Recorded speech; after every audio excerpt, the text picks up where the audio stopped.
Today, we're going to break down one of the most psychologically advanced crimes happening right now: authority fraud. And look, this isn't about a simple trick or some clever lie. We're doing a full forensic breakdown of a system that takes your own respect for the rules and turns it into a weapon against you. It's like a skeleton key that unlocks your trust and ultimately your bank account. This quote, it's the entire playbook in one sentence. Because this kind of fraud has almost nothing to do with how smart you are. It's all about exploiting a deep biological human response to someone we perceive has power over us. The whole system we're about to walk through is built on this one simple idea. When someone sounds like they have legitimate authority, your brain actually stops looking for the scam. So how does that actually happen? How do criminals impersonate these massive institutions so well that smart, rational people become willing participants in their own financial ruin? Well, to get to the bottom of that, we have to start not with the crime, but with our own biology. We're calling this first section the authority switch, for a really good reason. Because that is exactly what happens inside your brain. A biological switch gets flipped. This isn't about you being fooled. It's about your critical thinking getting neurologically bypassed by a simulated threat.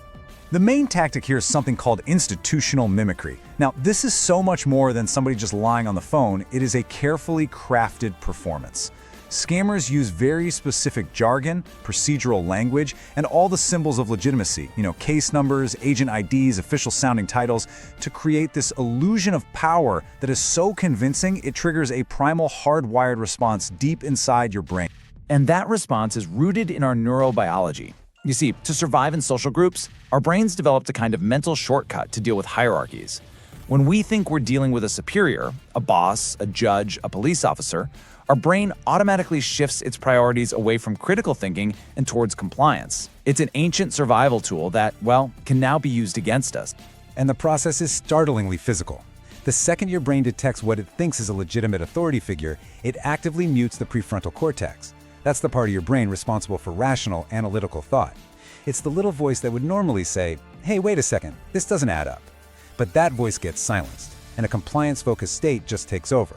Your skepticism isn't just ignored, it's neurologically shut down. You're put into a state of cognitive submission. So this is really the crucial point. The scammer's first and most important goal is to flip that biological switch. They have to move you from a state of calm analysis into a state of anxious obedience. Once they do that, you're no longer an opponent to be tricked. You become an asset to be directed. Okay, so now that we understand the biological weak spot, let's look at the actual playbook scammers use to exploit it. And believe me, this is not random. It's a meticulously planned multi-stage process that we're calling the compliance machine.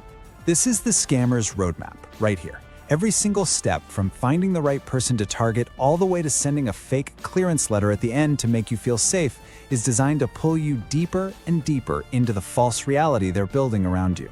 It systematically strips away your defenses one by one. It all starts with really sophisticated targeting. Scammers use public data to find what they call compliance-high people.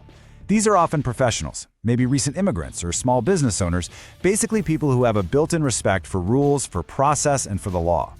They're targeted not because they're gullible, but for the exact opposite reason. Their first instinct is to cooperate with authority. And that brings us to the crucial moment of the entire operation, something called protocol initialization. This is where the caller uses these standard verification scripts, asks you to confirm your information, and then gives you a case number. That simple, procedural-sounding step creates this totally unearned bond of authority. From that point on in your mind, you're not talking to a stranger anymore. You're interacting with an official. And to keep that illusion going, they launch what's basically a linguistic assault. They use scary technical jargon, warrants, affidavits, federal violations, all to confuse you and overwhelm you. They'll give you fake field status updates, like, "We have a unit being dispatched to your location as we speak." They might even play the sounds of a police radio in the background. It's all designed to lock you into this closed loop of institutional fear. All this pressure leads right to the psychological choke point of the whole scam. After they've built up all this intense fear and cemented their authority, the scammer issues the secrecy command.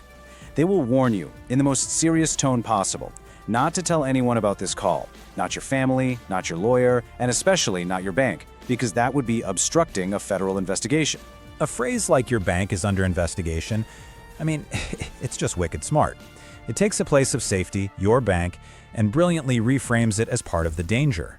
It weaponizes your own desire to be discreet and to cooperate and turns it into a cage that guarantees you won't go ask for help from the very people who could expose the fraud in a heartbeat.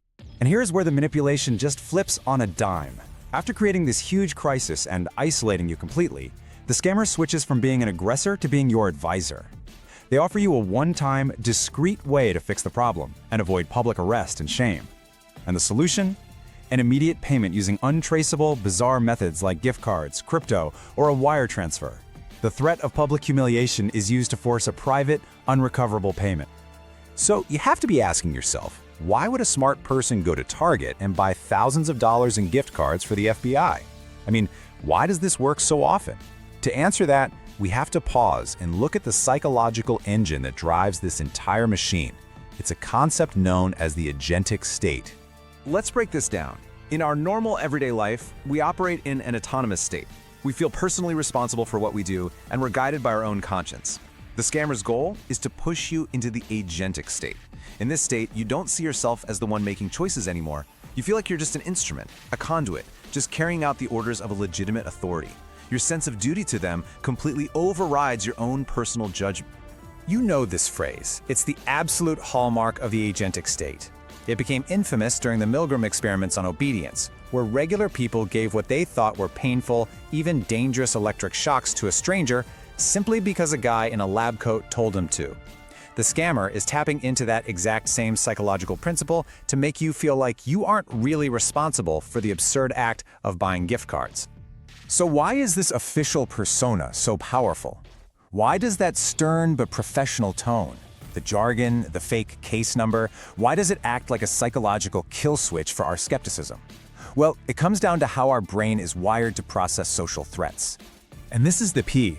Evolutionarily speaking, getting kicked out of the tribe was a death sentence. So our brains are hardwired to treat disobeying a perceived authority figure as a serious, even lethal social threat.